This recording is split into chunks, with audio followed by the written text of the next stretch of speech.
ভূমি সমস্যা আমাৰ ৰাইজৰ এটা বহুত ডাঙৰ সমস্যা।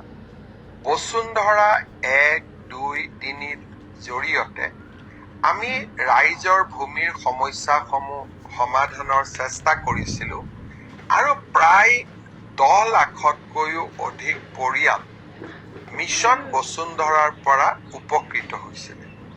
কিন্তু ইমানবিলাক পৰিয়াল উপকৃত হোৱাৰ পিছতো ভূমিৰ সমস্যা এতিয়াও শেষ হৈ যোৱা নাই। কাৰণ ভূমিৰ শ্ৰেণী, কোনোবাটো দেৱোত্তৰ মাটি, কোনোবাটো ভিজিয়াৰ মাটি, কোনোবাটো ফৰেষ্ট মাটি, কোনোবাটো আন ধৰণৰ শ্ৰেণী জলাতক মাটি, যিবিলাকত প্ৰচলিত আইনৰ আধাৰত ভূমিৰ আবলটন দিয়াটো অত্যন্ত কষ্ট আছিলে। এতিয়া আমি 25 ডিচেম্বৰৰ পৰা বসুন্ধৰা 4 আৰম্ভ কৰিম।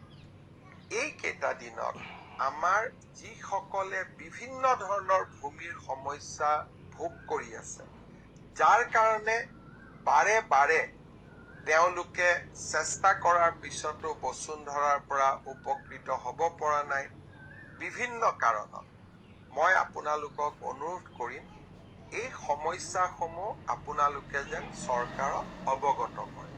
আমি চৰকাৰে এটা বসুন্ধৰাৰ সম্পৰ্কত পৰামৰ্শ ল'বলৈ এটা পৰ্টেলৰ সৃষ্টি কৰিম। সেই পৰ্টেলত আপোনালোকে মাটিৰ ক্ষেত্ৰত ভোগ কৰি থকা বিভিন্ন সমস্যাৰ কথা উল্লেখ কৰিব পাৰিব আৰু এইবাৰ আমি সমস্যাসমূহ সমাধানৰ উত্তৰ দি মিছন বসুন্ধৰা 4 আমি সজাই তুলিব খুজিছো। মই এটা সৰু উদাহৰণ দিছো। তিনিচুকীয়া জিলাত মৰাণ লোকসকলে বহু দিনৰ পৰা ফৰেষ্টত বাস কৰি আছে।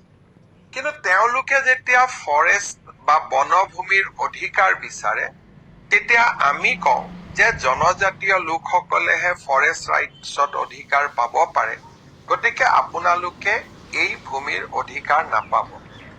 এতিয়া আমি চেষ্টা নিশ্চিতভাৱে কৰিব পাৰো যে অসমৰ আদিম জনগোষ্ঠী হিচাপে কেনেকে মৰাণ মটককো আমি বনভূমিত মাটিৰ অধিকাৰ দিব পাৰো। এই সমস্যাবিলাক মই আগতে নাজানিছিলো।